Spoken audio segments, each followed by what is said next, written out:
Summer లో పెళ్లి భోజనాలు మామిడికాయలు తిని వేడి చేసేసింది బాబోయ్. సలవ చేస్తాడని వాటర్ మెలన్ జ్యూస్ తాగడానికి వచ్చేసాను. ఫ్రెష్ జ్యూసే కాకుండా ఫ్రెష్ వాటర్ మెలన్ కూడా అమ్ముతున్నారు. ఒక గ్లాస్ లో water melon juice with water melon pieces, నానబెట్టిన సబ్జా గింజలు, గ్లూకోజ్ పౌడర్, కొంచెం బూస్ట్, కొన్ని జీడిపప్పు పీసెస్ అన్ని మిక్స్ చేస్తే రెడీ అయిపోయిందండి మన స్పెషల్ జ్యూస్.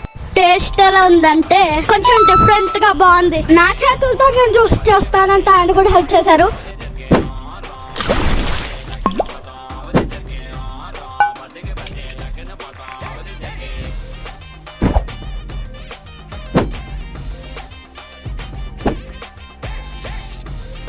రావాలి బాబు రావాలి. ఫ్రెష్ వాటర్ మెలన్ జ్యూస్ కేవలం 20 రూపాయలు మాత్రమే. అంబేజీపాట మాచవరం నుంచి గన్నవరం వెళ్లే రూట్ లో కనిపిస్తుంది శ్రీ దుర్గా భవానీ పుచ్చకాయ జ్యూస్. ఇటువైపు వెళ్ళేటోళ్ళు డోంట్ మిస్ ఇట్.